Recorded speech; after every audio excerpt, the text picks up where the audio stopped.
Good afternoon, everyone. I'd like to call the meeting at 1 o'clock. Could I have a motion for the adoption of the agenda? Councillor Richardson, seconded by Councillor Joyce. Any declaration of community interest? Seeing none. And can I have a motion for the adoption of the minutes for the previous meeting? Councillor Joyce, seconded by Councillor Richardson. No deputations, and we'll get right into the presentations. And today the presentation is proposed 2025 capital and special projects budgets. Mr. Adam Found. Thank you, Mr. Chair. I just want to make sure I'm supposed to be using the microphone. Yes. Okay. Thanks very much. So we do have a lot to get through, so I guess I'll just dive right in. So we are here to give a presentation on the proposed 2025 capital and special projects.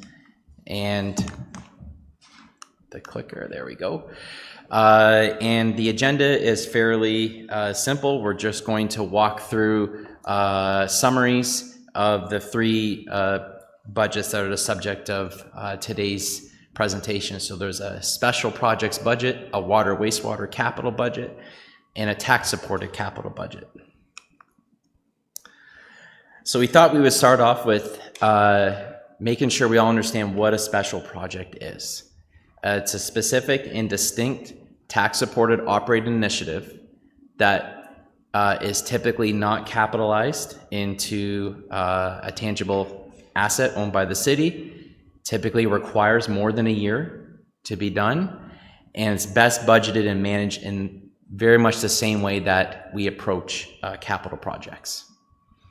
And this is why you see the special projects for the past 4 or 5 years now pulled out of the regular operating budget. One of the reasons for doing that is to pull out of the regular operating budget a huge source of fluctuations, that being these special projects, because they often deal with things like studies and plans that don't happen annually. And so we end up experiencing these spikes in pressure resulting from these types of projects. And so that was really one of the main reasons for pulling them out of the regular operating budget and putting them into their own budget. One of the new things that is being proposed this year in respect of special projects is the creation of a special projects reserve to further stabilize the tax levy impact that these projects have. So I think, as we all know, these projects are very much tax supported, and therefore they have an impact on the tax levy. What this new reserve will do is help stabilize the annual impacts that this budget has on the tax levy. The other thing that this reserve will do is finally give us a mechanism by which to dispose of surpluses and deficits with respect to these projects. Right now, we don't have that kind of mechanism. Oh, I went a little too far. So this chart here shows a comparison of special project expenditure over the last few years.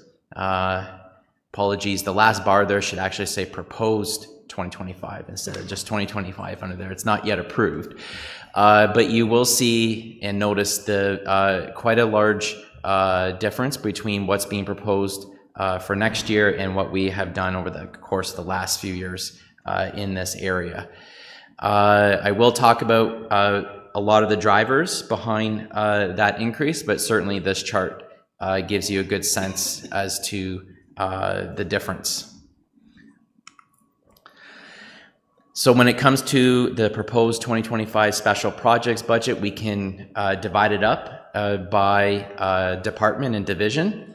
And that's what this chart does, gives you a sense of how the total expenditure is distributed across the various divisions.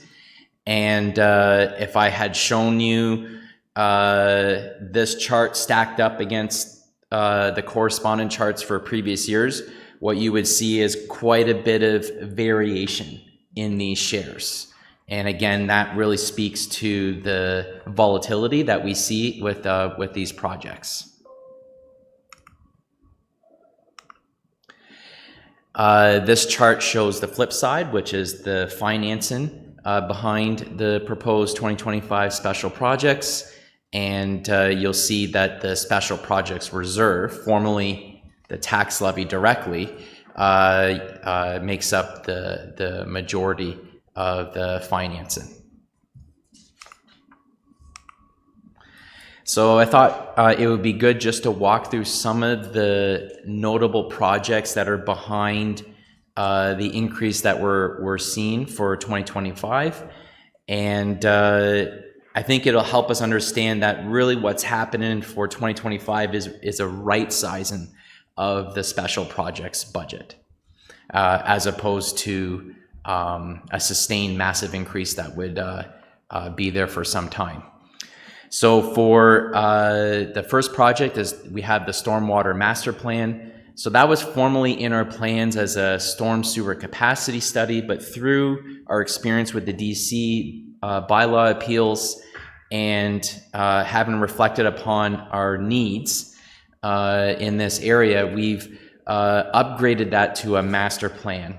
And that's come with a little bit of added cost, as well as an expanded scope to go along with that. So stormwater ponds will be included, not just the pipes themselves, and there'll be lots of CCTV assessment done of all the pipes. Municipal drains, this is a transfer from the capital project. The reason for the transfer is that we realized that this project relates to assets that are not owned by the city, so therefore not capitalizable. And so it turns out this particular project is really not a capital project, and so this is really just a straight transfer from capital. Solid waste EA, this is the large contributor. I think everyone here is well aware that we do need to start a solid waste EA based on existing council direction. That EA is not a municipal class EA. It is an individual EA, which is a much, much higher standard to be met. But it is required if we're going to embark upon the landfill expansion that council has directed through previous studies. These expenditures could be up to $10 million over 5 to 6 years. We don't know for sure, though, what they will be. It depends on what the terms of reference are at the front end of this project. So we'll have a better idea, I think, over the course of the next 1 year to 2 years as to what the longer term expenses actually will be for this multi-year project. But do bear in mind that this is absolutely essential to continuity of our landfill service.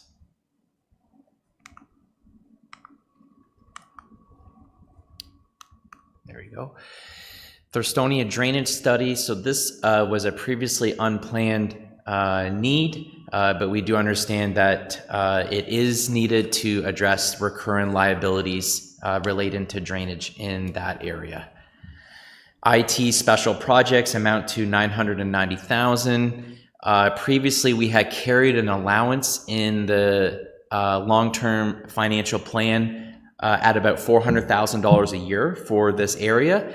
We're seeing more like $1 million for this coming year, and the reason for that is there have been a number of deferred needs in the IT area, and so really 2025 is being proposed as an opportunity to catch up on those needs, and so we would not anticipate this level of expenditure or need for IT special projects going forward. And then finally, we have planning projects.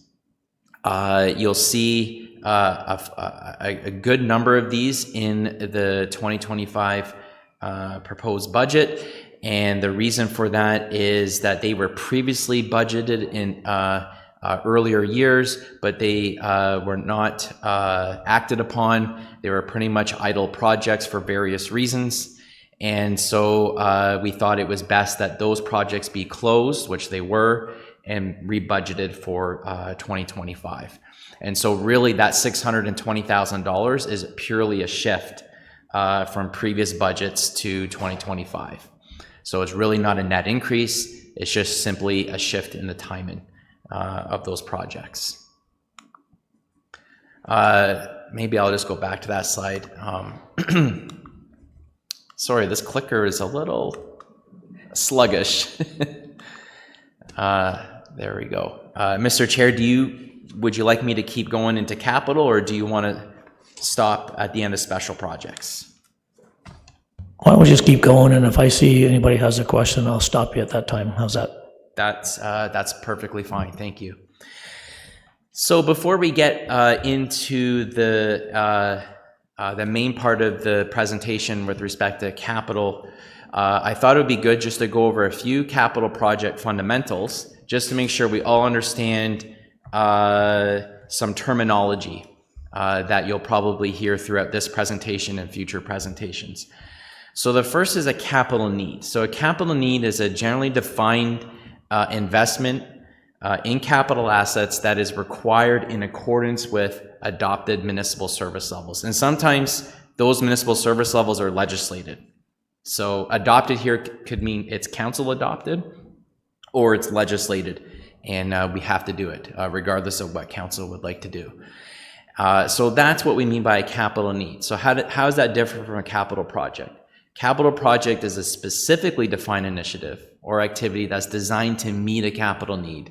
And it's typically characterized by some kind of scope of work and estimated expenditure. So I'll give you an example that makes the distinction clear. So if you think about our paramedic headquarters and fleet center capital project, the need that it's meant to address is the need to consolidate facility space and to expand facility space that is required by the paramedic service. So that's the need. The project is the specific manner by which we're going to meet that need. Because that need can be met in all kinds of different ways, but the project that we put forward and that council has approved as a multi-year project is the specific way in which we're going to meet that need.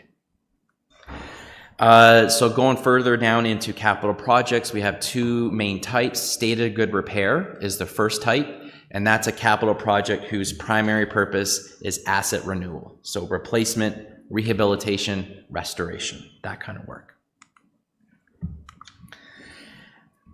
That's to be contrasted with an expansionary capital project. That's a capital project whose primary purpose is asset expansion or acquisition, often driven by growth, but not always.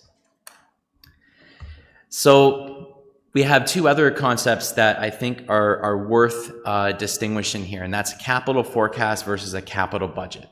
So a capital forecast is a multi-year plan of capital needs or projects. So the items in there could be generally defined as needs, or they can be specifically defined as projects. And it includes a financing strategy for meeting the estimated capital expenditures. So that's really what is encompassed by a capital forecast. A capital budget is slightly different. It's a plan of capital projects, so not needs, but projects, so very specifically defined, inclusive of a financing arrangement, meeting the estimated capital expenditures, the approval of which authorizes the execution of the projects. That's the key difference. So when council approves a forecast, it is not granting staff authorization to proceed with those projects. It's given us direction to plan for them and to then have them find their way into capital budgets. But it's only at the capital budget stage where that authorization is finally given to execute the projects.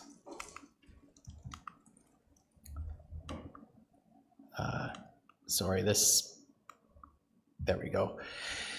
So when we talk about capital investment, there's really two ways in which capital investment is done. One way is to convert financial assets like a reserve or revenue like a grant into a capital asset. The other way is to create a financial liability like debt that would be set against the acquisition or improvement of capital assets. So really those are very broadly the two different ways in which capital investment can be done. And I think this is a slide you saw from last time, so I won't spend a whole lot of time on it, but it really gives you the chain of events that occurs behind the presentation of capital budgets. So really what this is showing is that capital budgets are at the very end of the capital planning process. We start off with council and legislation determining service levels. We then undertake service strategies, asset management plans to translate those service levels into stated good repair capital needs. And then we take service master plans and development charge studies to translate those very same service levels into growth-related capital needs. We then undertake long-term financial plans to knit all that together and match forecasted capital needs with financing strategies. And then we finally come to council with capital budgets that implement those long-term financial plans on an annual basis.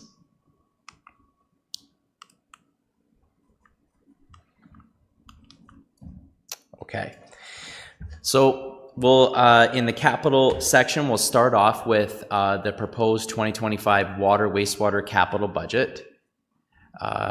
You'll see that this slide here gives you a historical perspective on that budget, decomposed by capital programs. So in this budget, we have 5 programs: water treatment, wastewater treatment, vertical distribution and collection, horizontal distribution and collection, and finally studies and special projects. And you'll see that there is quite an increase for this year, and that is almost entirely explained by the need to take on quite a bit of growth-related capital work to ready the city for growth.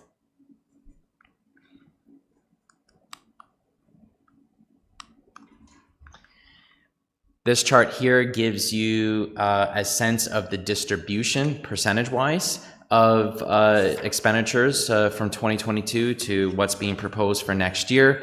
And you'll see there is quite a bit of variation from year to year in terms of that distribution. And that's just inherent in the nature of water, wastewater capital budgets. The needs are not consistent year over year within each program. But when we look at stated good repair, what we do notice is that the global needs do tend to be fairly consistent year over year at about $13 million. So while internally the needs do shift around, at the global level the needs do tend to be rather stable when it comes to stated good repair.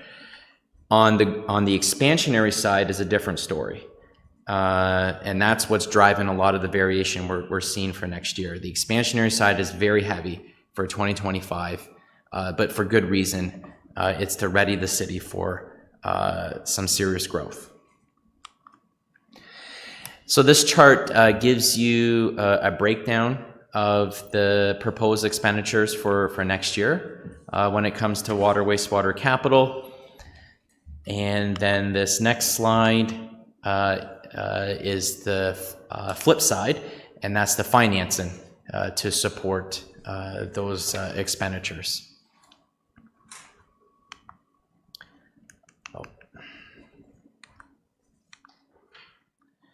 Okay, so this slide is a little bit busy, but it does give you a summary of the proposed water, wastewater capital by stated good repair versus expansionary. So the first table is stated good repair.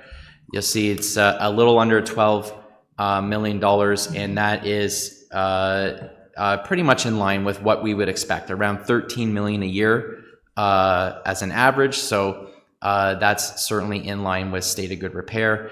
In the expansionary side, you'll see a little over $10 million. And again, as I said, that is a bit heavier than what we would normally see in a single year. But again, comprised of projects that are very much needed to ready the city for growth. This table here adds the previous 2 tables together to give you the grand total being proposed for 2025, which amounts to almost $22 million in expenditure, and you'll see the various financing that's used to support that level of expenditure. I talked about how the state of good repair component is roughly in line with what we would expect on average. I talked about how there's a lot of growth pressure right now in the city, and we're looking to use this budget as a means to meet those needs. And this is consistent with the 3% user fee increase that is forecasted for next year by the water wastewater rate study. Okay, so now I'll move over to the tax supported side. This chart shows tax supported capital expenditure by year going back to 2022, and it is inclusive of what's being proposed for 2025, which is a fairly large increase, sitting at over $128 million. So we'll talk a little bit about what's behind that increase. This chart gives you the distribution of capital expenditures across the three broad asset classes by year going back to 2022. And I think as we saw last time, this is a fairly stable distribution. It doesn't typically change a whole lot year to year. And you'll see that roads typically makes up 55 to 60% of the total expenditure. And so that really explains why when it comes to budget deliberation time, so much of that time is dedicated to discussion about roads capital. It just makes sense. And when I say roads, I typically include bridges in that category. So I think a good rule of thumb when it comes to this distribution is 60-20-20. 60% roads and bridges, 20% site works and facilities, 20% fleet and equipment. That's a distribution we could expect to see recur in the future. Oh, sorry, this thing is jumping. This way? Oh, thank you. That's for better. Oh. Okay. It took me about 2 years to learn that. That's why you see me pointing backwards sometimes. I didn't know that. Okay, well, thank you. Thank you. So, yeah, this chart just gives you a visual breakdown of the proposed expenditures by those three broad asset classes. And then, of course, as you can guess, the next slide shows you the financing that is being used to support those expenditures. And you'll see quite a large share allocated to debenture. And there's a bit of a story behind that, and we'll get into that shortly. This table gives you a summary of the 2025 tax supported capital budget by capital program. So it shows you both expenditure and financing, and you'll see we're looking at about $68.5 million. And based on the asset management plans that we had just completed, this is very much in line of in terms of what we would expect to spend on state of good repair capital. This table shows exactly the same layout, but for expansionary capital projects. And you'll see that it totals almost 60 million. And very much like the water wastewater story, the story here is that the city is doing its best to prepare for growth. This is, again, an unusual year in terms of meeting growth-related needs, but they are here, and they are very much in line with all of the growth studies that we've done, the master plans, the development charges studies. Of course, when you look at the $60 million total, quite a large share of that, almost, I guess about a third of that, would relate to the paramedic headquarters and fleet center. Yes. If I could, Mr. Chair, I just wanted to also point out while we're on debenture, while the gross number of debenture seems large, on this slide you'll note that 32.9 million is attributed to the expansionary. So in that category, predominantly we have development charges to pay the principal and interest, or some other form of financing in that area. It's not necessarily translating into future city operating budgets to be covered from the tax base. It has its own source of funding for that debt.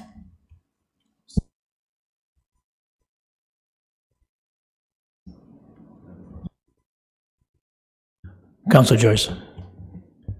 Thank you, Chair, through you. So we've got this slide here for 60 million, but on page 20, proposed 2025 tax supported capital budget, it comes up to 128 million. So through you, Mr. Chair, this slide is only showing the expansionary part of that budget. So the bar chart you're referring to shows the entire budget. So maybe I can just That's tax supported plus. yeah. So let me go, if I may, just go ahead there. So there's the 120 here. So here's the chart that maybe you're looking for. This brings it all together. Stated good repair and expansionary. There's 128 million. That will match the bar chart. Yeah. Yeah. So sorry, I do apologize. There's a lot going on in these charts. This is stated good repair and then expansionary, which Yeah. is your Yeah. total at the end. And I think we did explain last time that we are making a very concerted effort this year to break those apart so that council is better informed and this committee is better informed as to really what is driving the numbers in this capital budget. Am I okay to carry on? Okay. Okay, so obviously what is being proposed is a historic level of expenditure at 128 million or so.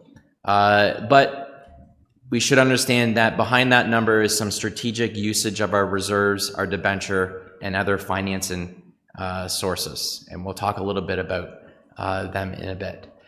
I'm very pleased to say that $27 million of deferrals are being addressed in this budget, which is very much in line with the deferral phase-out plan that we had presented to council last year. So that is definitely good news, and I will certainly remark upon that in deliberations. The roads and bridges share of the stated good repair capital investment is at 59%. Again, very much in line with what we've seen in the past. Stated good repair housing is not included in here because for a couple of reasons. One is that council has already approved all of those projects, totaling about $16.5 million. And the other reason is that because of that sheer size, it does skew our numbers quite a bit.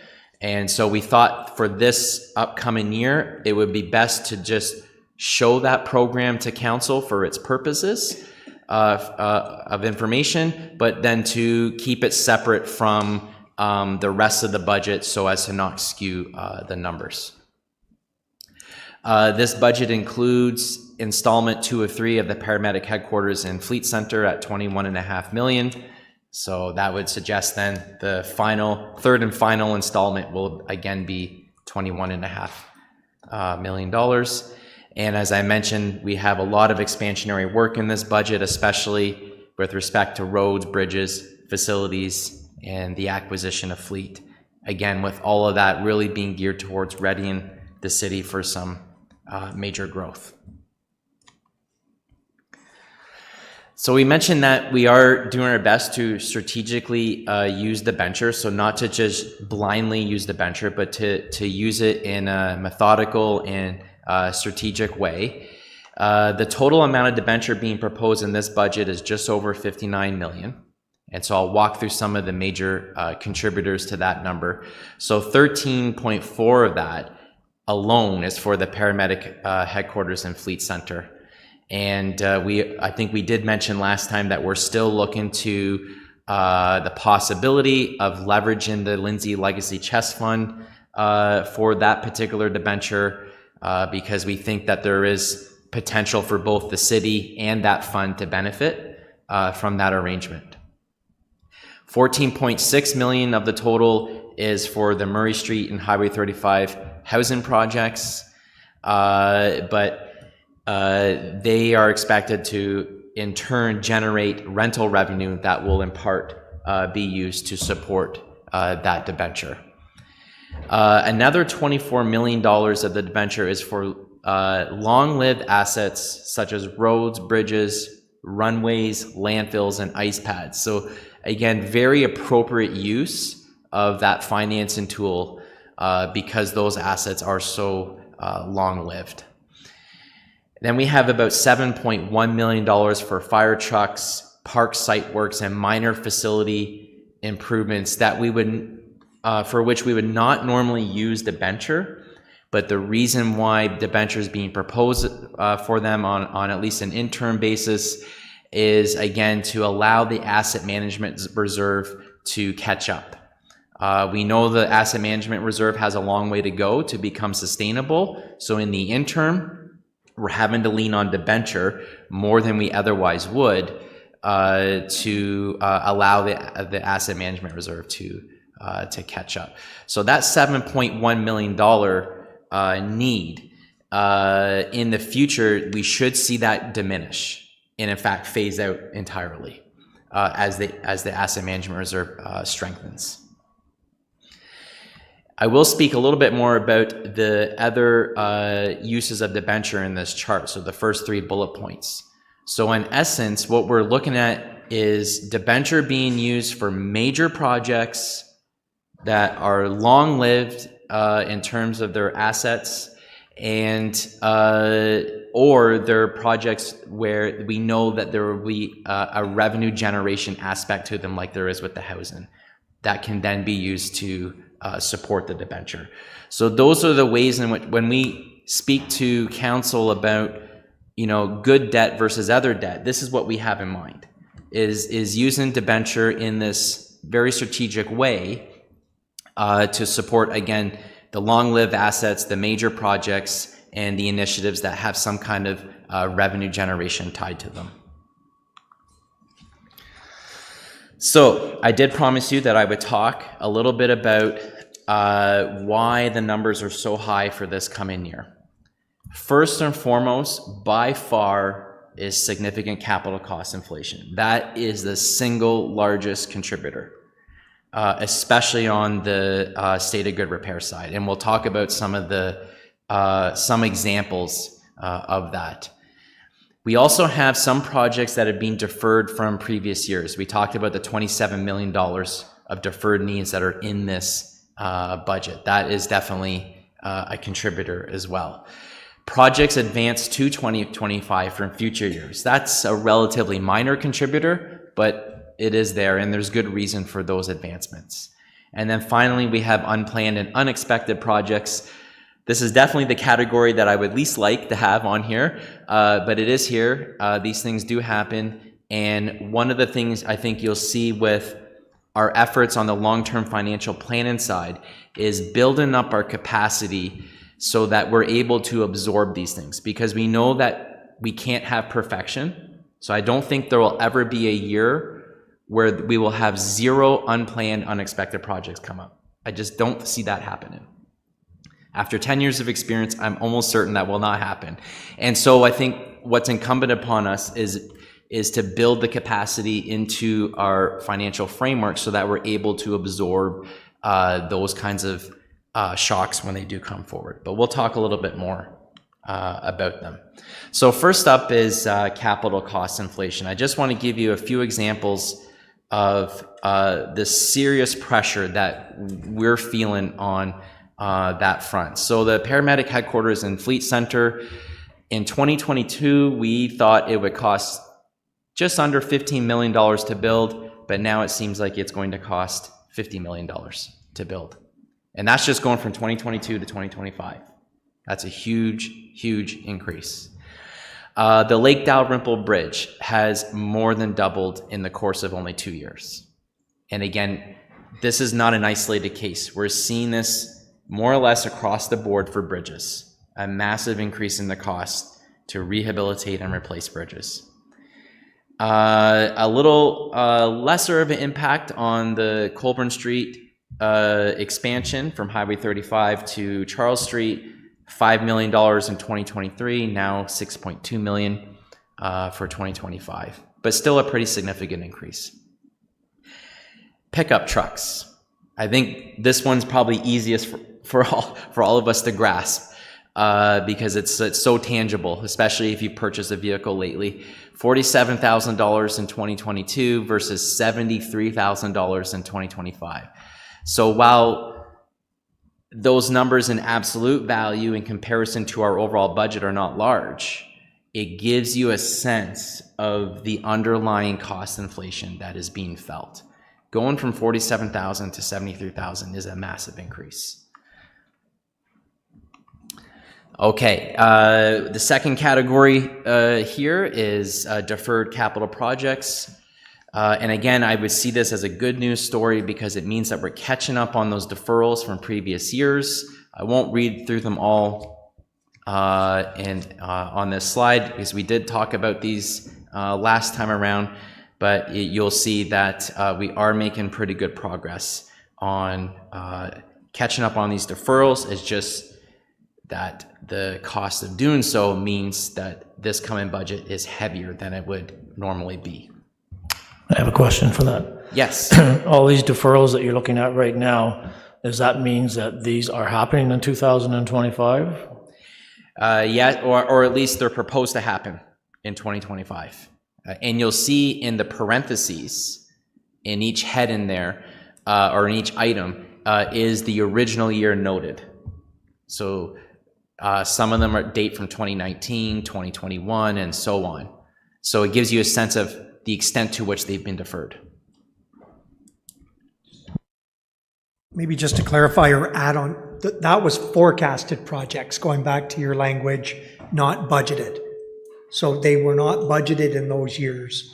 You need to approve them in this year's budget, but they were forecasted to occur in those respective years. Absolutely. You're both correct. Exactly. Forecasted and ideally should have been done, but we're not. And it's it's understandable because when you're in a situation of financial constraint, sometimes that's the only lever that you have is a deferred project. So that's in part why I'm a huge believer in strengthening our financial capacity.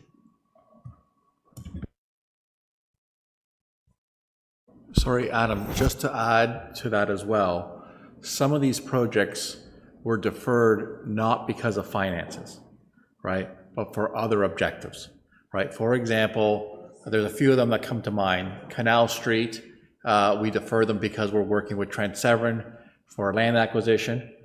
So we're ready to go. It's just there was other logistics that had to happen. Same with CKL Road 36, Highway 7 to 7A, that's Ski Hill Road. The temple had to do improvements to their entrances, right in, right out, widenings. So we purposely deferred it so that we could overlay that road in a future year, hopefully 2025. So not all of them were dependent on finances. Some of them were logistical constraints. And Adam, I think the 300, the third line, I think the M should not be there. Yeah, I agree. It's a typo. Yeah, I'm not sure. 300 million. 300,000 million. Should just be 300,000. And the reason why, if I can just speak to that particular project, Elliott Street, the reason why it's so low is because it for 2025, it's been scoped down to just a utility relocation, which arises from the second cross in EA. And before we didn't know about the need to do that utility relocation. So we need to do that first, and then the balance of the project will follow. So the balance of the project remains a deferred project, just to be clear. Okay, so we do have a few projects advanced from future years into 2025, and you might wonder, well, how can Pottinger Street be here? Wasn't it just on the deferrals list? So yes, this has the special status of being both a deferral and an advancement. So how that happened is it was originally scheduled for 2021. It was then rescheduled to 2026 through the deferral phase-out plan, and then pulled back to 2025. to ensure exhaustion of the ISIP cast iron water main grant. So that's really what's happened with that project. East Street, Cedar Tree Lane, and Duke Street signalization, that's being advanced to address very particular growth pressures in Bobcaygeon. And then the Somerville Third Concession Bridge and Road EA and Design. They are both, those are two projects that would be done together. They're being advanced from 2027 as per the mayor's memo, and I think there was some discussion at council yesterday about that. Yep. Okay. All right, so on to unplanned and unexpected projects. So first, unplanned projects, we've got a couple of defaulted subdivisions whose roads need to be constructed or at least finished off. And so that's Westlake Court and Birch Crescent. We do have around $200,000 in total in securities for to support those expenditures, but obviously not nearly enough. And so the taxpayer will have to unfortunately pick up these bills. Installation of fuel tanks at various roads, operations depots. So that was not previously planned, but we understand why Public Works is doing that. And it's to gain efficiencies with respect to moving fleet around, ensuring fleet is fueled up at convenient locations. Public Works fleet acquisitions, about $1.75 million, and they really represent positions that were added to the city that were at least not known on the capital end in terms of their implications, and so those expenditures were unplanned. Growth unrelated expansionary parks projects, so there's a few of them in there, and again, those are previously unknown, but are being proposed for 2025. Then unfortunately, we do have a few unexpected projects arising from premature asset failures. So first on the list is the Elm Tree Road Bridge for $1.8 million. That's a rehabilitation of that bridge, but a rehabilitation that we thought was years and years away. But unfortunately, there's been a premature failure of that bridge, not to the point that it's in jeopardy of collapse, but just that it is to the point where that rehabilitation needs to happen now. The King Street Bridge expansion joints in Omimi are essentially failing, and they need to be replaced. And so that project is there. And then finally, CKL Road 41 very much needs to be resurfaced.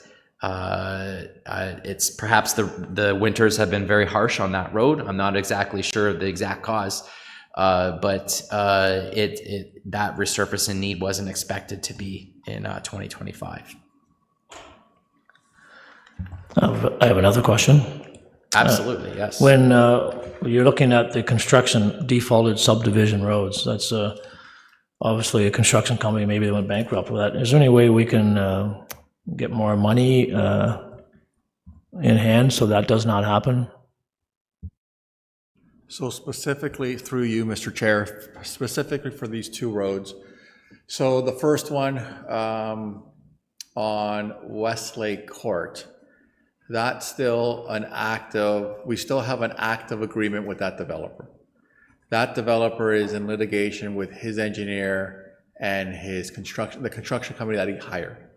Our legal solicitors knows about it, so there is a potential for cost recovery after the fact. But this is worst case scenario. But so if there is cost recovery, our legal solicitor will investigate that for Westlake Court, which is Cameron Estates subdivision. For the second one, Birch Crescent, there was, that's in Bobcaygeon, that developer is no longer around. That subdivision was deemed under the planning and then undeemed. There was a lawsuit that lapsed, so there is no recoverable mechanism from the developer for Birch Crescent. So yes to the first one, no to the second one.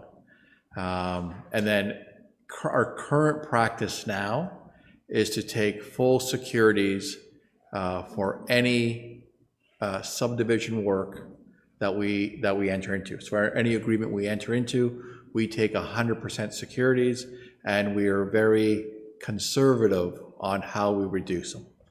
But that process may change in the future. Thank you. Yeah. Okay, I think that brings me to the last slide. This is where I wanted to spend just a bit of time talking about Kent Street, because it is a critical corridor, obviously, not just for Lindsay, but for the whole city. And I just want to talk about what has occurred with Kent Street in terms of reconstruction and resurfacing, and what we can expect going forward with that road. So in 2020 and 2021, it was reconstructed from its bottom end at Lindsay Street to William Street. And then in the following period, it was constructed further from William Street to Victoria Avenue. So that was the downtown reconstruction component of it. And that was tied to not just the stormwater, the storm sewer upgrades, but also wastewater upgrades that were growth related. So that work was quite important. And for 2025, we're looking at resurfacing the other end of Kent Street. So the far western end, from just west of Angeline Street to Highway 35, which is where Kent Street becomes 5 lanes, that we're looking at having that resurfaced. Now, a reconstruction is not needed because the underground infrastructure there is fairly new in comparison to the rest of Kent Street. For 2026 and 27, we're looking at reconstruction of Kent Street from Victoria Avenue to Jane Street. So that would extend what was already done downtown, and it would address a number of issues, one of them being some major sanitary sewer capacity issues along the block from Sussex to Victoria. And then finally, we will have the intersection at Angeline Street in 27, 28, at least that's what we hope. And that will be a complete reconstruction and expansion of that intersection, and it would tie in the reconstructed part of Kent Street to the resurfaced part of Kent Street. And at that point, the entire length of the street will be new, which will be very nice. I did want to talk about, though, the order of operations here, because this might seem a bit awkward, and it is awkward. This is not the ideal of order of operations, but the reason for it is that we don't want to delay resurfacing the western section. It is really in need.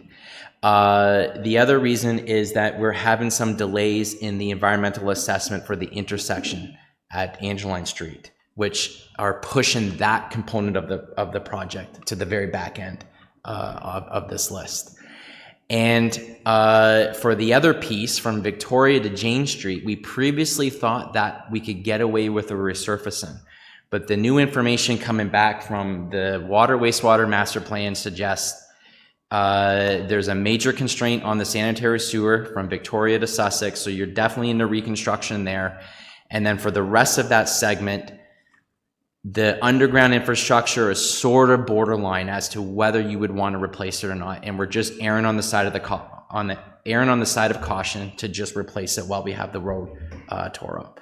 So that's really what's causing the delay there. We would have normally resurfaced it probably this year or even next year, but it's now become a reconstruction, therefore it needs a design. The design's ongoing right now, but we'll be ready to do the reconstruction in 2026. So that's the explanation behind the awkward order of operations here, but at the end of the day, we will have a renewed Kent Street West from end to end, which I'll be very happy about. So, Mr. Chair, I think that concludes my presentation. Sorry, just to add to Adam's point there, that was a great summary for Kent Street. I also want to acknowledge that the works done in 2020 to 2022. So the first two bullet points in that slide also had a heritage component, a beautification component, and a BIA component, which are not present in the other sections.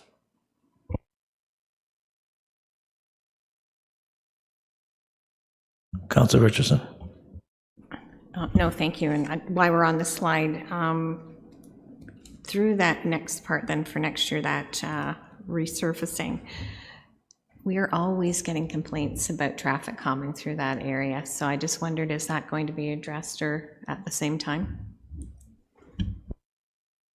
Through you, Mr. Chair, it will be. There are a couple mid-block pedestrian crossings on the west end of Kent Street that are being proposed or looked at. We also have, through the Transportation Master Plan, policies, recommending policies on various forms of traffic calming. And that Transportation Master Plan with the accompanying policies is scheduled to come to the December council meeting. So all those elements will be incorporated into any future designs, if applicable. Any questions? There might be questions maybe after this is all over. This is a lot to take in, so.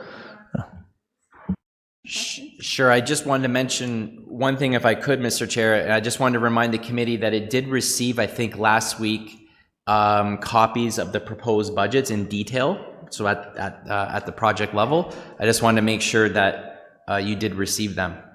I think they're in PDF format. So what we just looked at today were just the summaries, but I believe the committee is in receipt of the details. All these ones? Yeah. So through you, Mr. Chair, on that point, by virtue of the committee receiving the detailed draft proposed 2025 projects, they will form part of the minutes of this meeting, and it will be, by virtue of the minutes, will be available to the public at large.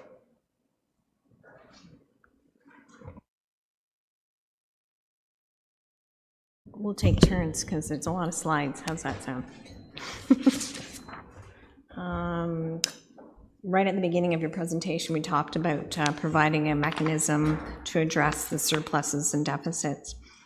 I think this is a great segue into long-term financial planning for sure. I'm just wondering, moving in that direction, are you forecasting that it's going to have a better impact on our future budgets when it comes to tax component, or is this more in line with just our reserves for special projects, just for verification? Through you, Mr. Chair, I think I can give an answer to that, and maybe Director Bukaboom can follow up. So I do believe that the creation of this special projects reserve will have some very good benefits, very distinct benefits for the tax levy. So one thing it will do is help us regulate the tax levy impact that the special projects budgets has. It will also, as you mentioned, give us a mechanism by which to address those surpluses and deficits that go year after year. And they will actually support that regulation I just mentioned. So those two things will actually work hand in hand with one another. And so I think at the end of the day, having this reserve will reduce the overall impact on the tax levy looked at over the long term. But I can let Director Bukaboom speak further to it if she wishes. Through you, Mr. Chair, yes, that's exactly the point. Up until now, the special projects have been somewhat fluctuating, and we need to improve upon the forecasting capabilities there and get that into some long-term modeling. So the reserve will allow us the ins and outs to occur through the reserve versus in and out of the operating budget. Yesterday in the Q2 close for 2024, you did return some money from surpluses into that reserve, and we did move some money from the general capital contingency also into the special reserve, upon which we could draw for future operating budgets. So ideally then, your stabilization line for special projects will become less impactful year to year. See, that's a good news story that we want to get out there. Sorry about this.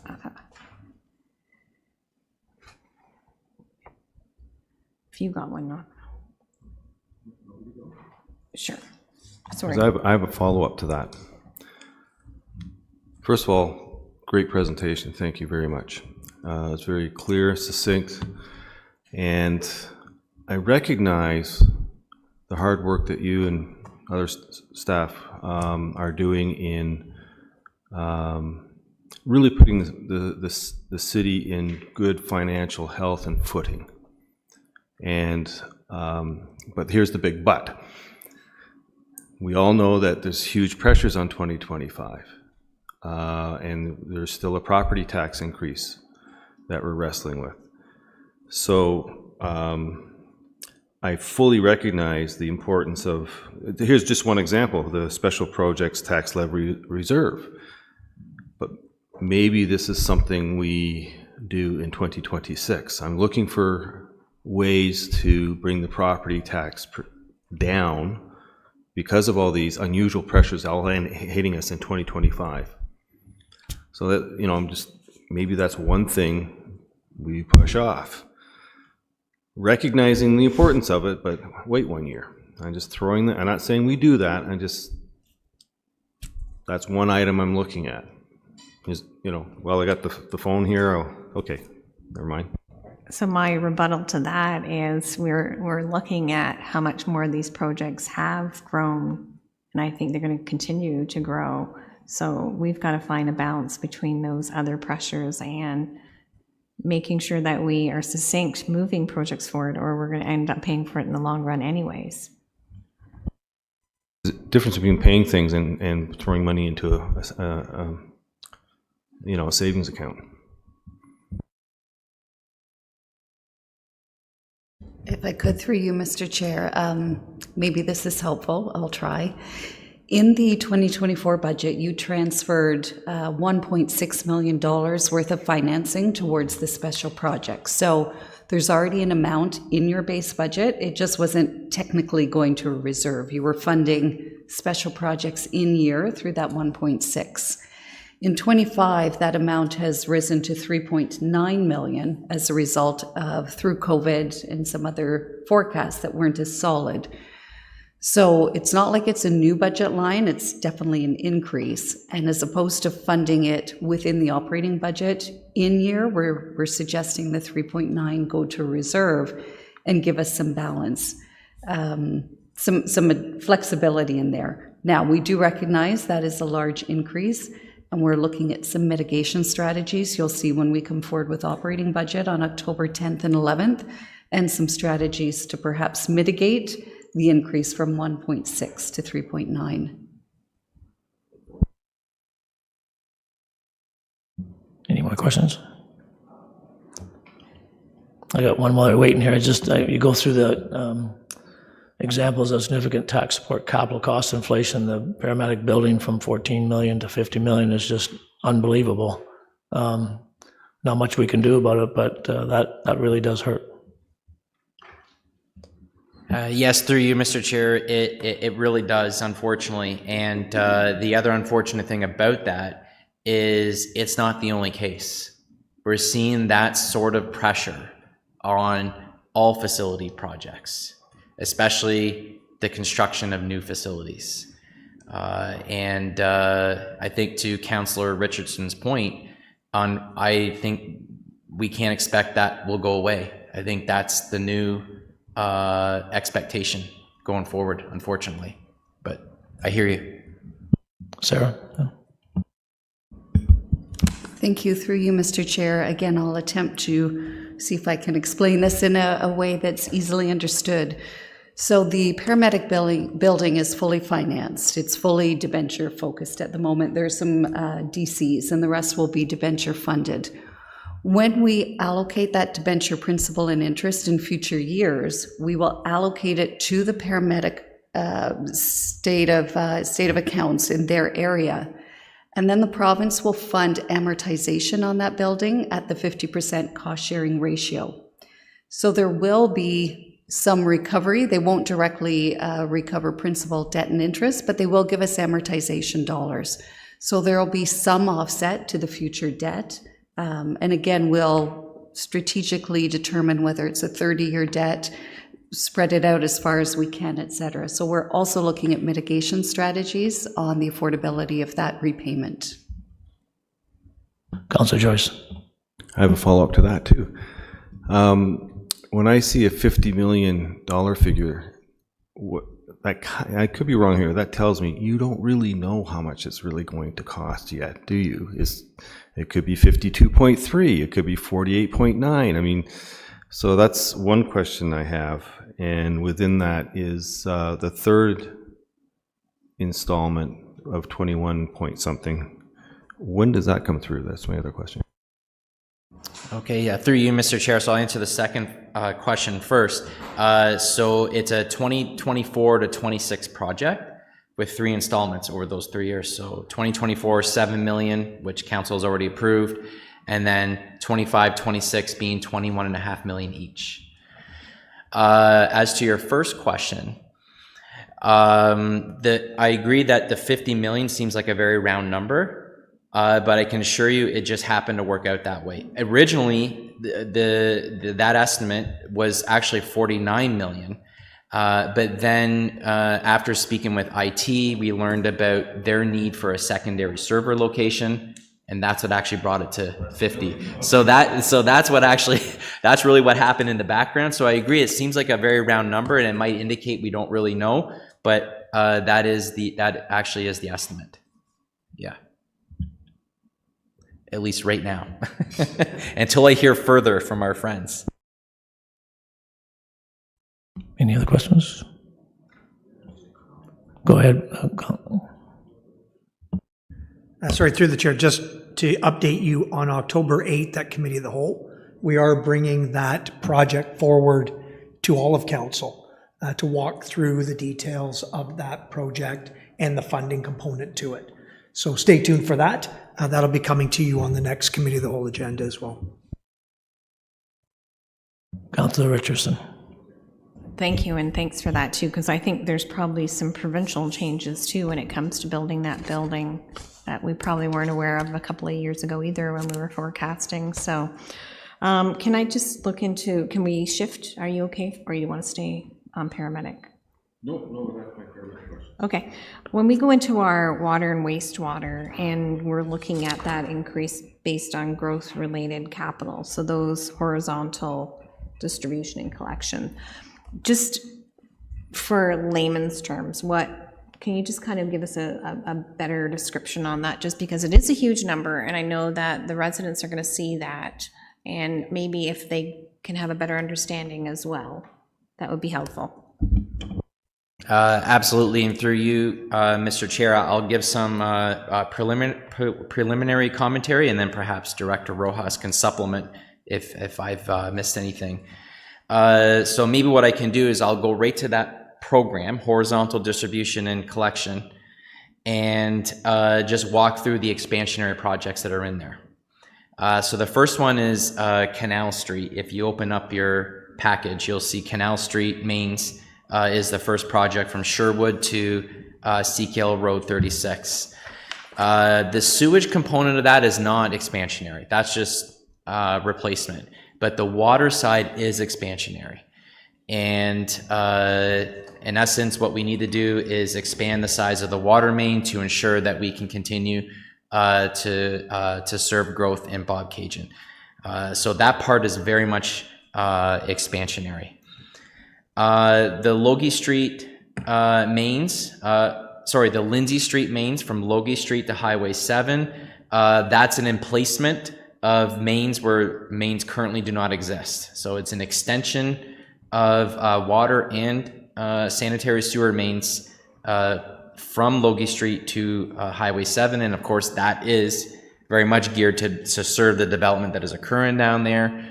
Along the way, my understanding is that various properties that are currently not connected to the citizens will be able to connect then with that emplacement. And then finally, the last one, and it's a design for the Victoria Avenue sewer from Kent to Peel. And that is expansionary in connection with the issue that I mentioned earlier about the capacity constraints we're having with the sanitary sewer along Sussex Street, the jog with Kent Street, and then down Victoria Avenue. There are some major constraints there, and so that project is expansionary as well. So in each of those three cases, the expansion is being driven by growth, not some other factor. And in the case of the Lindsay Street mains, we're talking about completely new mains being installed where where currently none exist. So though that project's 100% DC as a result, and rightly so. But that's in a nutshell what those projects are all about. Councillor Joyce. And a quick follow-up to that, to confirm, all our water and wastewater is expansionary in capital projects, and the whole caboodle here is within our a 3% increase. So through you, Mr. Chair, yes, this budget is consistent with the 3% user fee increase. So if we think about the user fee rate is really tied much more so to state of good repair than it is the growth related stuff, the expansionary stuff. And so when we look at the state of good repair component of this budget, it's very much in line with what we would expect. If anything, it's maybe a little under than what we would normally do. And so it's not really a surprise that this is perfectly consistent with the 3% user fee increase. The other thing I would like to mention about this budget, I think I neglected it earlier, is that there's very low reliance here on debenture. And there's a couple of reasons for that. The first reason is it's heavily expansionary. This budget is heavily expansionary, and therefore it's heavy on the development charges. So that helps out. The other reason it's light on debenture is that our water, wastewater reserves are actually very strong right now. And so we're using this opportunity to draw a little heavier on those reserves to ease up on the debenture so that we have a little more debenture room on the tax supported side to work with needs and projects on that side. Because when it comes to the province, when they look at our annual repayment limit, they don't care if the debt is water, wastewater, or it's tax supported, or it's for housing. It doesn't matter to them, right? It all goes into the same calculation. And so when we ease up on debenture financing in water, wastewater for good reasons, it really does open up a bit of room on the tax supported side if we need to use it.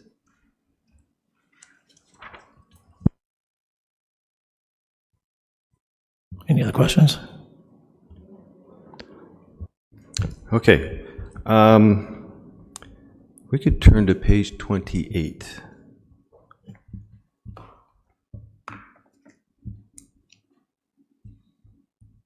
We have,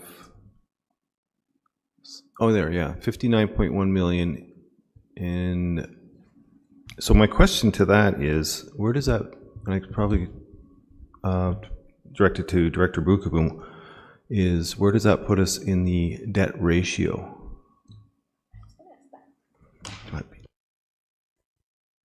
Through you, Mr. Chair, do you mean in terms of the annual repayment limit, or, sorry, the debt servicing ratio percentage? Debt servicing ratio percentage. So we do have ample room within our debt servicing ratio, and we're of the belief that this is sort of a catch-up for growth as well as some of our state of good repair. So we are working on the debt strategy, building these dollar values into that. But at this point in time, we can predict that we'll fall still within our debt servicing ratio. We're doing some other things on the affordability of our debt servicing ratio.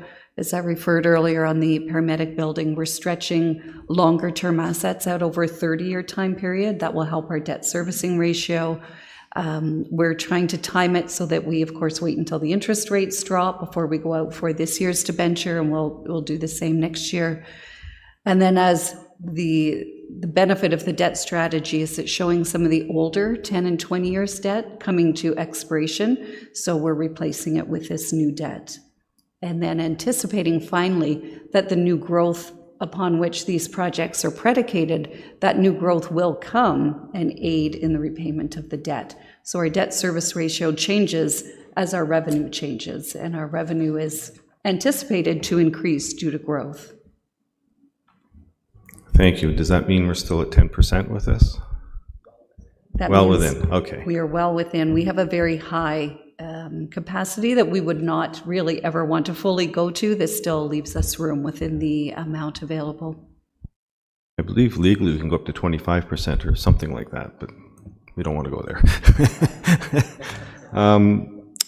On that slide, so I'm not a financial planner, but I look at this, is it wise to, where was I here with this one? 7.1 million.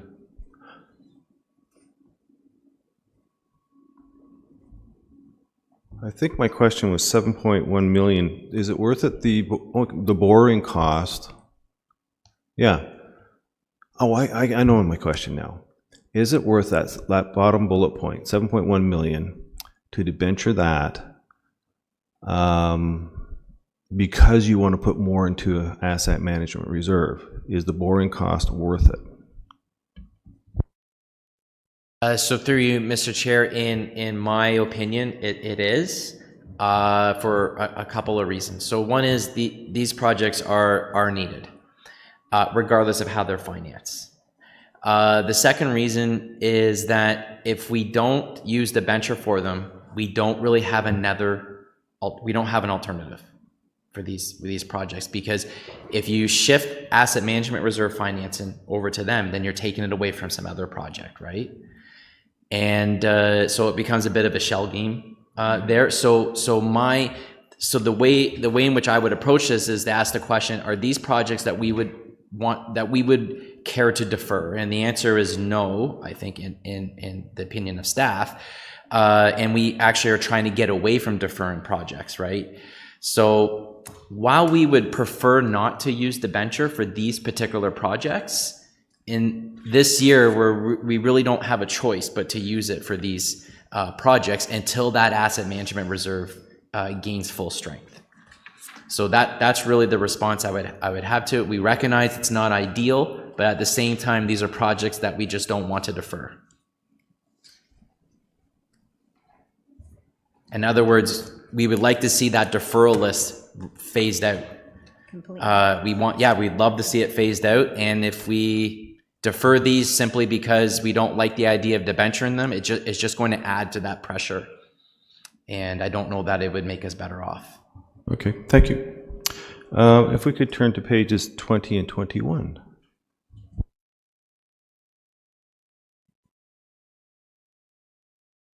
So these are interesting slides, because at page 21, if you flip to 21, it's, our spending on roads and bridges, percentage-wise, is very similar.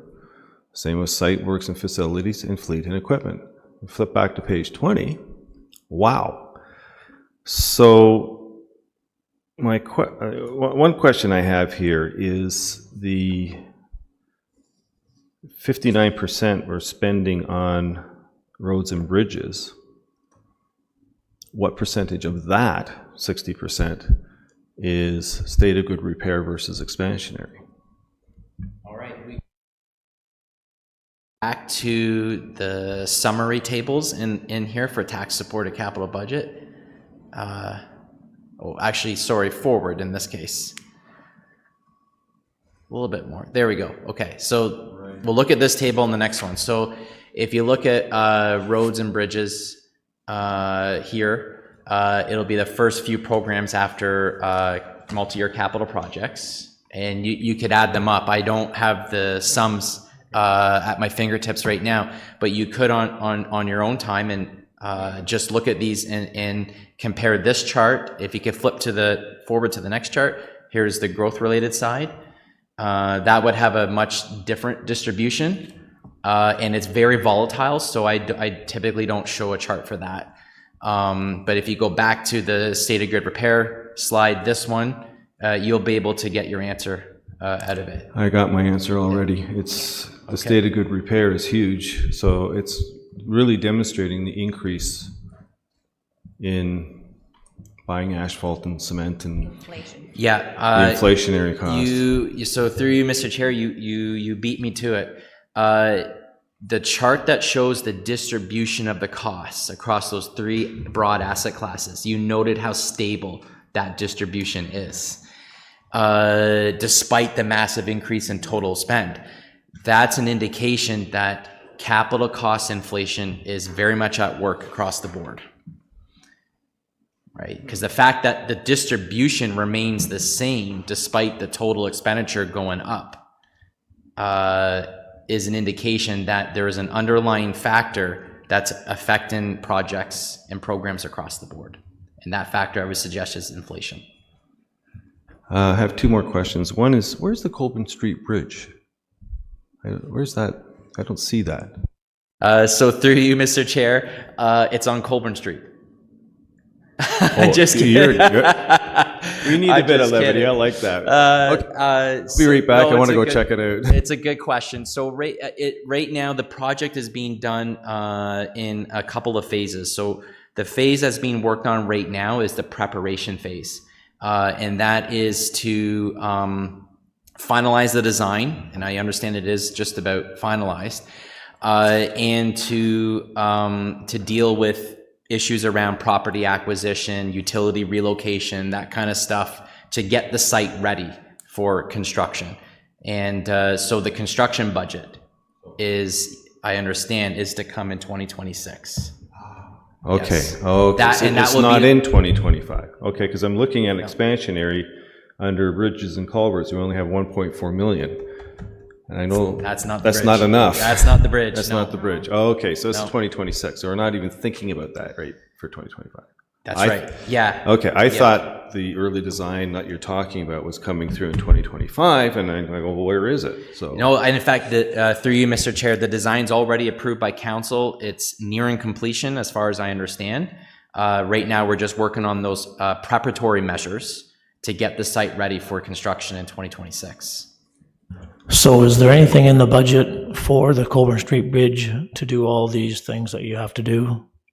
Through you, Mr. Chair, yes, this year's budget, that work was approved. For, I believe, about $2.5 million.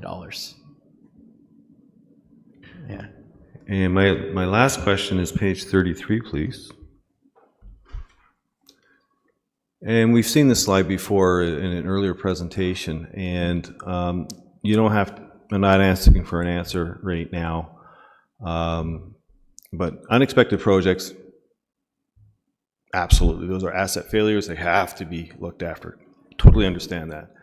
The unplanned projects, though, just giving you a heads up, I want to really look at pushing those down the line, every single one of them. So we need to know. Oh, I got Juan's getting excited over there. Doesn't like, you don't like that one. So I just, my question to these will be, what is the impact if we do that, and then you can change my mind accordingly. So through you, Mr. Chair, for the unplanned projects, I can speak to the first two because I'm aware of them. So both those subdivisions were executed in 2007 and 2008. The developer has defaulted, right, for whatever reason. So yes, they're unplanned. They have been pushed for almost a decade, more than a decade. So yes, we've pushed them. I think now that both those subdivisions are more or less fully occupied and the deficiencies haven't been addressed, I think we have little room to push them further. But we can push them should council wish. Yeah, Well, and thank you, Mr. Ross, thank you very much. Like I said before, we'll look at, I would happily want to look at each individual item to demonstrate the absolute need, and so I have better understanding behind it. That's all I'm asking for. Councillor Richardson. Thank you, and through you, Chair. So we'll stay on page 33 then. So with the installation of the fuel tanks at various road operation depots, that will probably, it's an efficiency because they're going to have the opportunity to have that on site, so they're not taking time to drive to gas stations. This is a public works thing, I imagine. Gas stations or fueling up equipment on site. So it's obviously something that they have assessed in their public works, saying that we can save this many dollars by investing now, is what I'm assuming. Yes? Yes, through you, Mr. Chair, I believe that is the case. Yes, they would be able to show you the rationale for that project. I know for us, being a farmer, we had to move to doing some of these things ourselves, and it did save time and money in the end, so I get that. The growth-related expansionary parks, is it in these appendix that which parks are being named on those?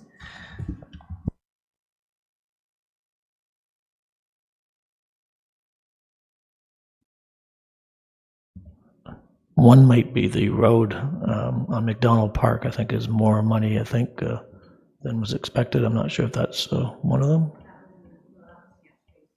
Okay. All right, so through you, Mr. Chair, I hope everyone's able to follow along. So within the proposed 2025 tax-supported capital budget, towards the end, is the Park Site Works and Facilities Program. It has 21 projects, or no, not quite that. It has more like 17 projects in there. You'll see that the lower half of the project list relates to expansionary projects in that program. And you'll see that three of those expansionary projects are receiving DCs in the order of 90% to 100%. So those are the ones that are growth related. That's why they're able to receive development charges. The other ones are what I referred to in that table up, or that chart up there. They're the growth unrelated expansionary parks projects. And you'll see them listed there. So I'll give you an example. The Omimi Beach Park Splash Pad, Parking Lot, and Shoreline. So the parking lot and shoreline, you could argue that those are state of good repair, but the splash pad is definitely expansionary. It does not currently exist. That's why we've classified it as such. So that would be, I think, a very good example of what we're talking about, that project there. And then you'll see there's a few others for lesser values that are in there. So Verlem Centennial Park, Fenland Township Park, those are both redevelopments.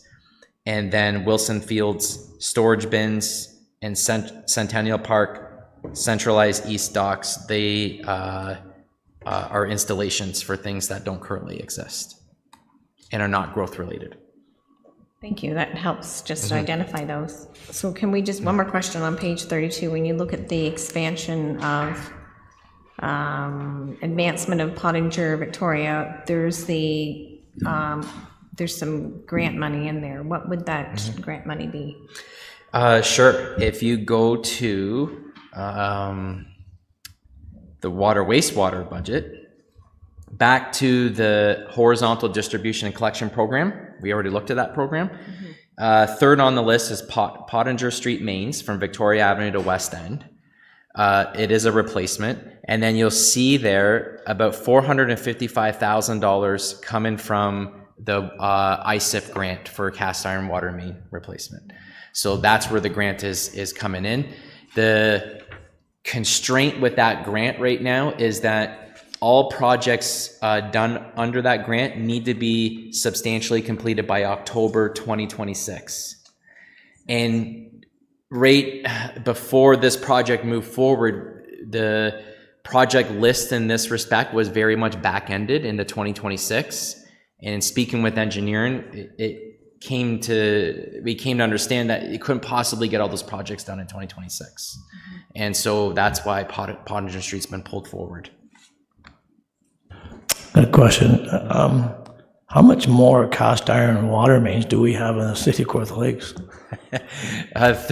Through you, Mr. Chair, we still have quite a number of cast iron water mains. So this grant, as beneficial as it is to the city, will not capture all of the remaining cast iron water mains in Lindsay. There's still quite a number of them.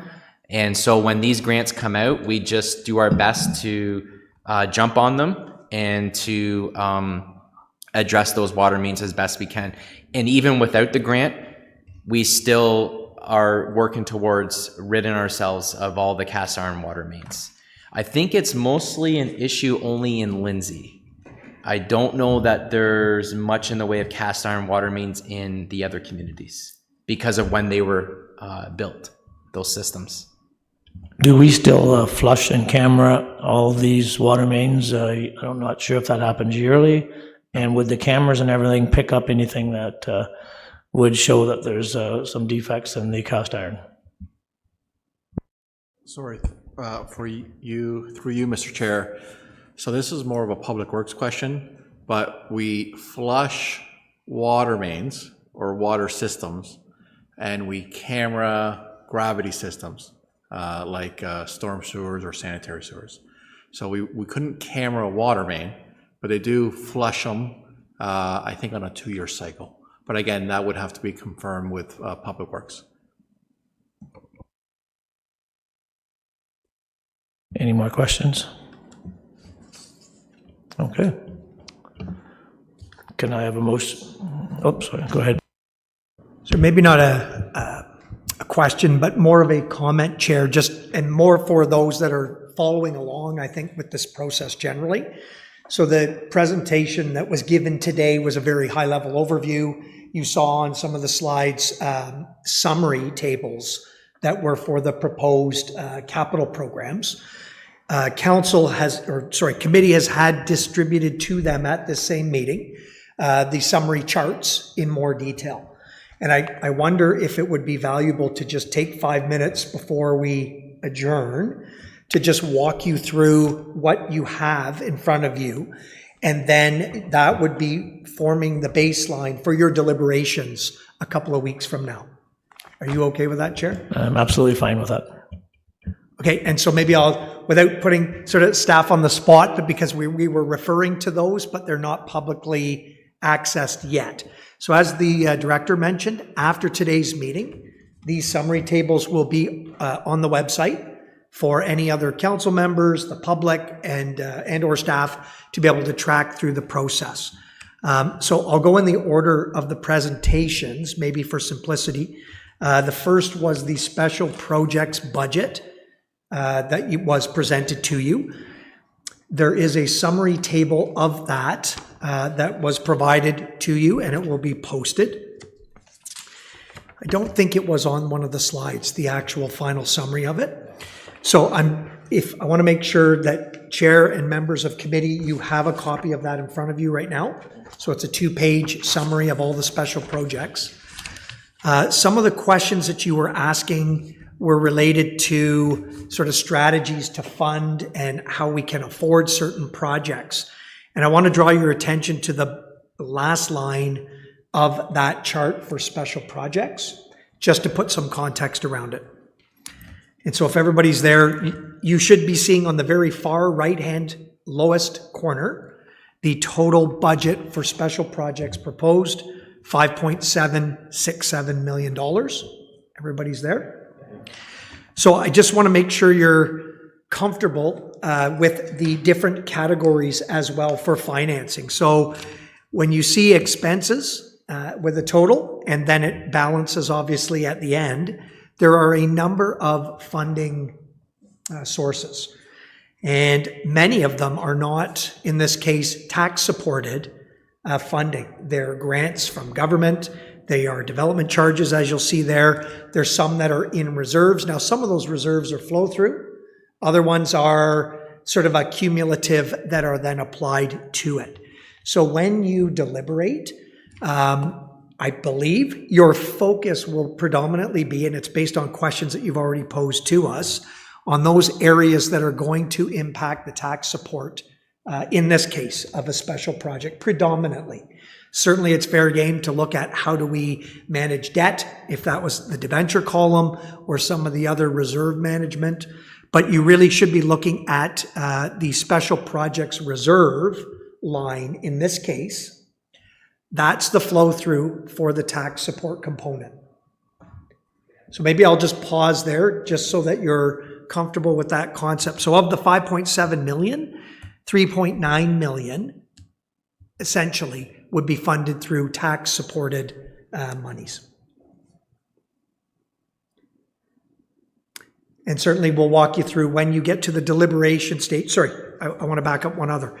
The charts that you also have, and it was starting to be exposed, outline all of the projects specifically in the budget itself, proposed, and the breakdown of their financing in those same respective columns.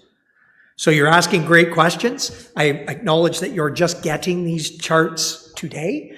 And so again, we will walk you through the detailed projects to be able to respond better to some of the questions that you posed today and ongoing.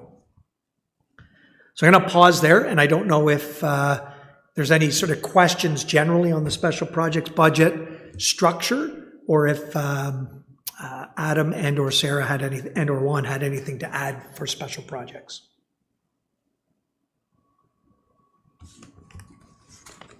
I'm just looking at one here, the downtown revitalization plan.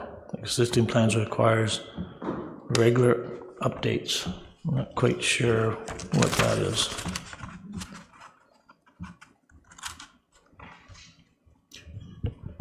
So through you, Chair, so that is a special project that's proposed. It's essentially, years ago, we did focused revitalization plans for our 4 urban centers. There is now, it's well beyond a 5-year sort of span, and the implementation of those plans initially have reached predominantly their completion.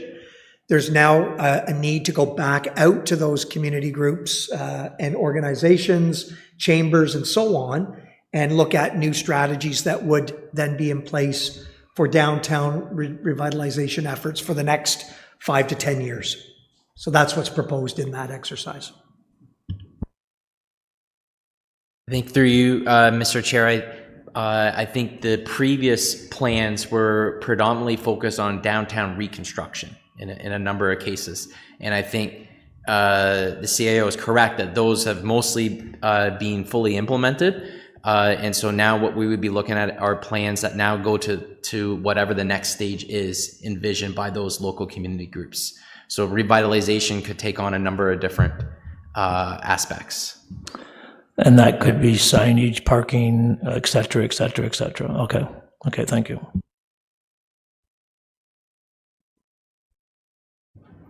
So Chair, are you okay then with the current explanation for special projects? We'll go to the next Yes, budgets. I think we're okay. Yep. I see everybody shaking their head. Yep. Okay, so then the next in the presentation queue was the tax-supported capital budget program, generally.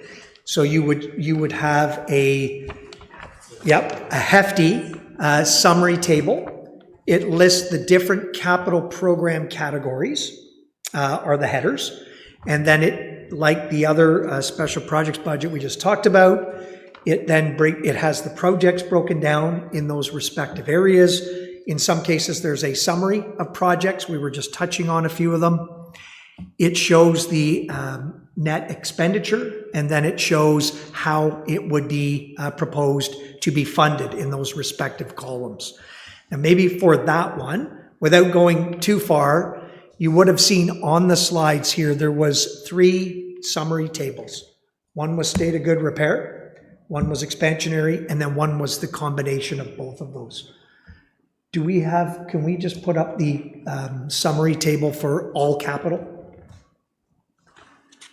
I can't remember if that was page 20 or 22, something like that. That's it. So again, this is an accumulation of all of the projects. So like special projects, the bottom right-hand corner summarizes the total projects that are proposed for capital, being 128 million. The columns to the left of that are a breakdown of all of the different funding sources. And I want to make sure I get this right. So certainly everybody else, please correct me if I'm wrong. But the asset management reserve is the flow-through reserve for tax-supported investment or tax that would fund that. So that's the 18.7 million. And if there's any others that are tax-supported, maybe just flag for me that, if you wouldn't mind, Sarah or Adam. So through you, Mr. Chair, the fleet reserves are also tax supported. And of course, the debenture column is eventually tax supported. Thank you for that. So yes, through you, Mr. Chair, when you see the operating budget combined with the capital, you will see the transfer to asset management reserve. It's in your operating budget. It is a tax component of this year's increase. Similar to fleet, you have public works fleet and you have fire fleet, etc. You will see those lines in the operating budget, and they form part of the current challenge we're having in the operating budget. The debenture, on the other hand, you would debenture this year, and we don't build in payments on that debenture until at least 2 years from now, and then that becomes a 10, 20, 30-year commitment in your operating budgets. So some of these have an immediate impact on your budget, others are a longer-term impact on the operating budget.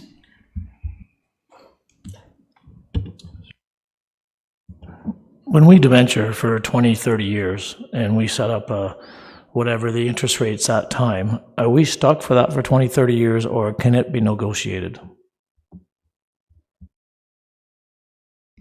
I'm going to actually defer to our budget lead, but I believe the answer is that when we secure the debt with Infrastructure Ontario, we're locked in for either the 10, 20, or 30-year time. I'm just going to confer with Jessica, please.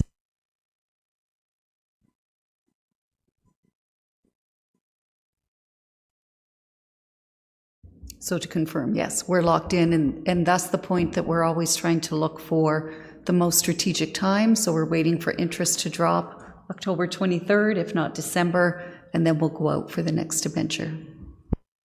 Yes, and a lot of those times too, like, we have time to do that because if the work's not starting and stuff, we can hold off on some of those debentures there to see what happens with the market, correct?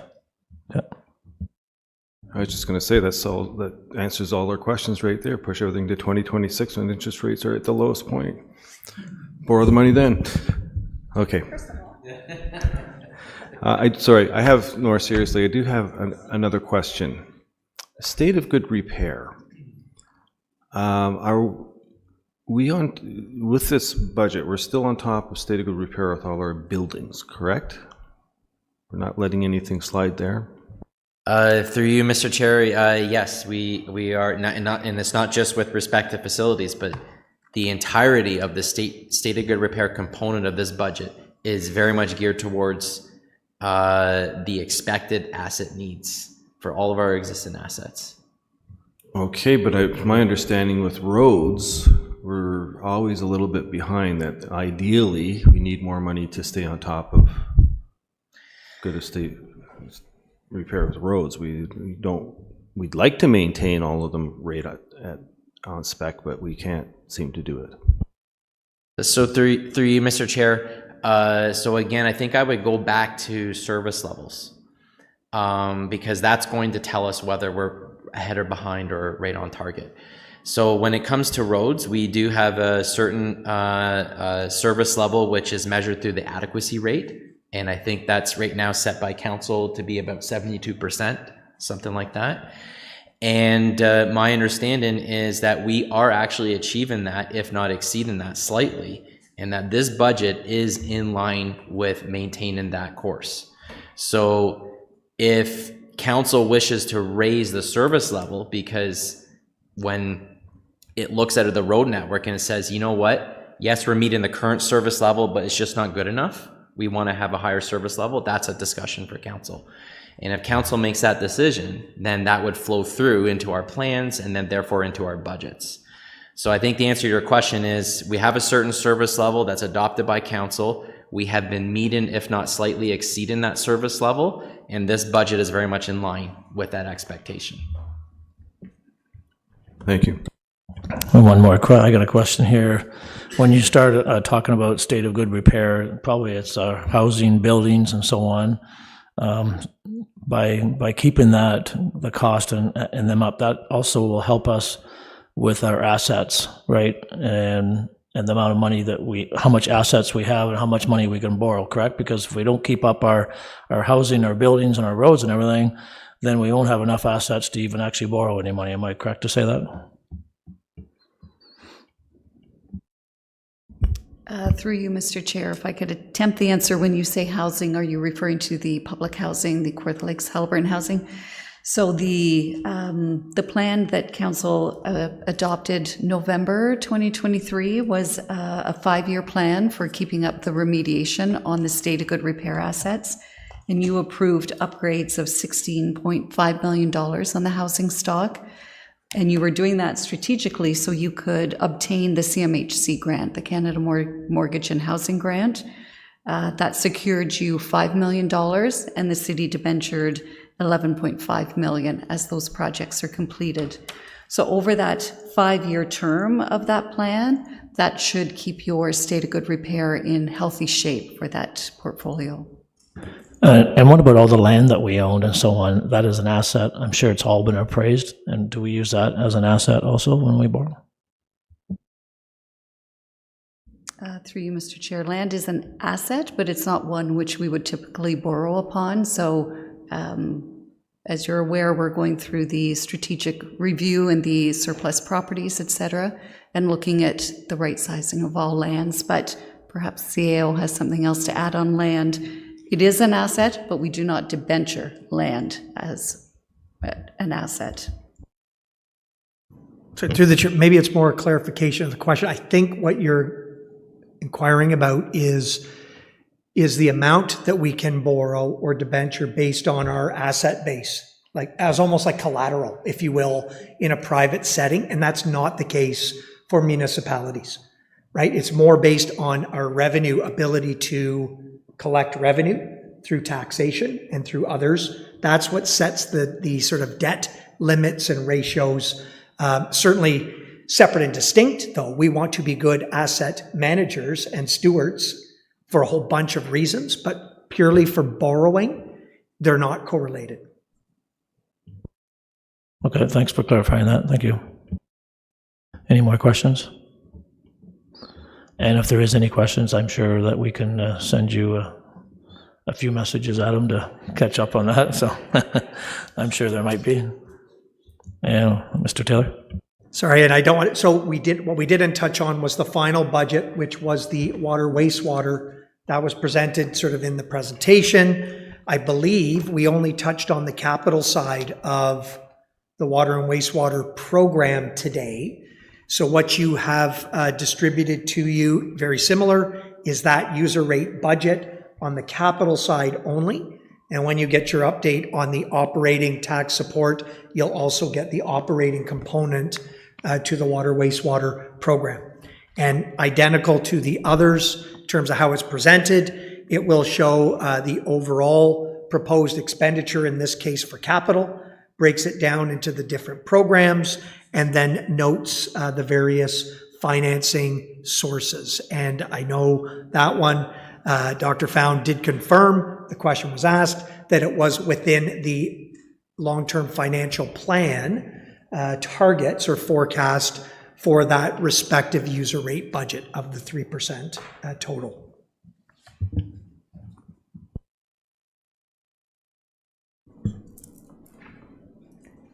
Councillor Richardson. Thank you, through you, Chair.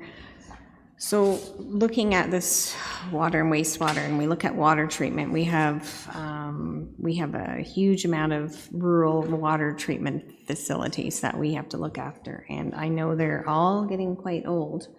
Is there any way that we could go and leverage the provincial government to say, hey, you know, we've inherited this huge, you know, I think we're pretty unique when you look across the province, are we not? When it looks to our rural water treatment, to say, is there any opportunity that you can help us out when it comes to this? Because I think this is this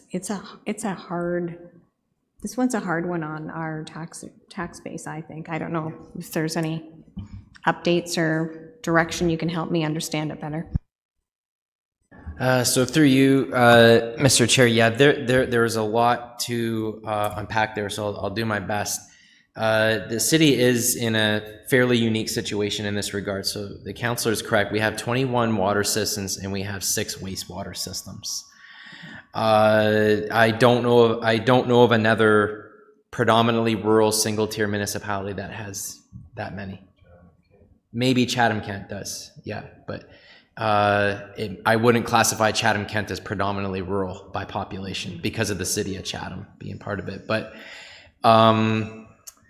it is a challenge, and one of the ways that council has decided right from the outset to address that challenge is to have uniform user fees. And what uniform user fees do is they leverage the more efficient systems, which tend to be the larger urban systems, to help support the higher costs that are incurred in those smaller systems. Because we know cost per user dramatically declines as the size of the system goes up, and we see that all across the board. And so that's one of the measures that council has used. The other measure, which I would suggest staff have been pursuing and continue to pursue, would be grants. And we are always on the lookout for those grants. They don't always come up, and when they do come up and we apply, we're not always successful with those grants, but we do. And the cast iron water main grant is just one of those examples of assistance. It's not a lot. I think to your point, it's not a huge amount of assistance, but it helps.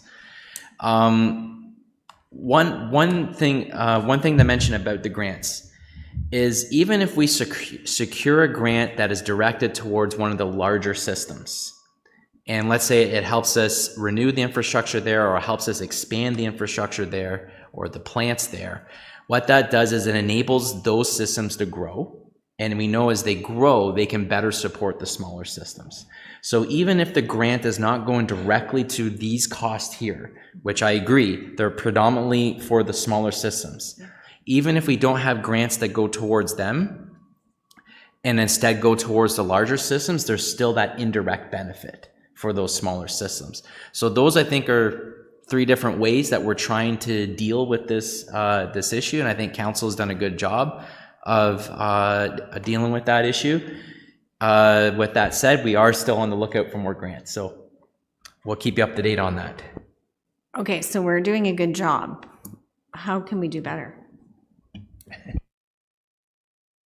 Through you, Mr. Chair, well, one way to do better is to really discipline ourselves when it comes to deferring capital projects. We know when we defer projects, that raises costs, adds pressure.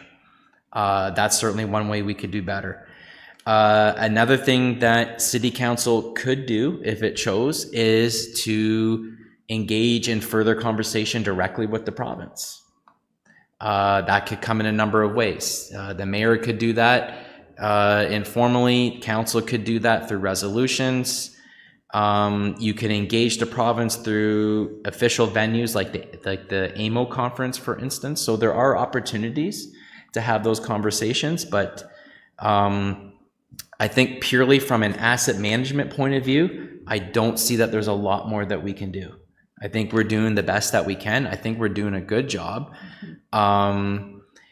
It's just that it's always going to be a challenge. All the deferrals and so on that we're going to try to deal with this year, is there going to, how many more deferrals do we have out there that we have to deal with? Is there a lot of them? Yes, so through you, Mr. Chair, I think we have roughly $90 to $100 million of deferrals outstanding currently on the tax-supported side. This budget tackles about 27 million of that amount. So we still have a good, I would suggest a good 3 years left after this budget. At least 2, if not 3 years left to really phase out those deferrals. Councilor Joyce. That's a really good question, and my follow-up to that then is, so staff has determined of all these deferrals, the most pressing ones are in the 2025 budget, like you've considered, they just cannot be pushed further back anymore. Is that the correct assessment? So through you, Mr. Chair, so from a purely mechanical point of view, yes, they could be further deferred, but we would certainly not recommend it. They would be the very last projects, I think, that we would identify for further deferral. Yeah, I just would not do it. Through the chair, just to add to that, so these are known deferrals, or historic deferrals. We have about 2 to 3 years worth of backlog. That doesn't include any potential new deferrals or future deferrals. So if council decides to defer projects this year that are being proposed, it will just add to that backlog. Understood, but it also says that staff have identified deferred projects and have, for their appropriate reasons, still deferred them to 26, 27, 28, or whatever it need be. If we were to catch up on all of them next year, it would be even, yeah, okay, thank you. But staff has basically assessed these deferrals based on cost, need, all those benefits and everything. Just on information only, could we get a copy of those other deferrals that we've had so we can kind of look at them and see them and say, hey, this is what we got going on for the next couple of years. When people start talking about deferred, it would be a good point to bring out, saying, hey, listen, we got more that we're deferring. We can't add to this list. Absolutely, Mr. Chair, I agree. And last year there was a deferrals list that went alongside the capital budget, so I anticipate that will occur again this year. And it will be, I think it will be a good news story because it will show how we're very serious about tackling that list. So it will be something I'll very much be keen to highlight at budget deliberations. Any other questions? Anybody? Mr. Taylor, anything? Good?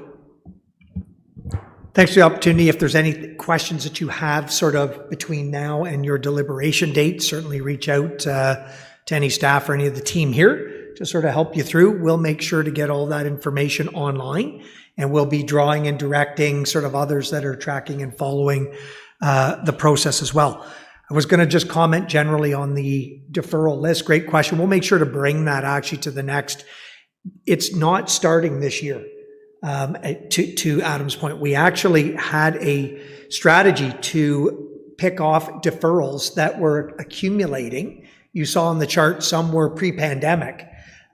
We had quite a bit of deferrals during the course of the pandemic, and we quantified that. And then I believe even starting in 2023, we included and listed specifically, these are the items that were deferred in that 100 million plus sort of backlog that we are strategically, and I would say aggressively, trying to tackle in an affordable manner. So this, what you saw now, the 27 million, I believe is year 3 of attacking those deferrals with the goal of having them resolved in about a 5-year time period.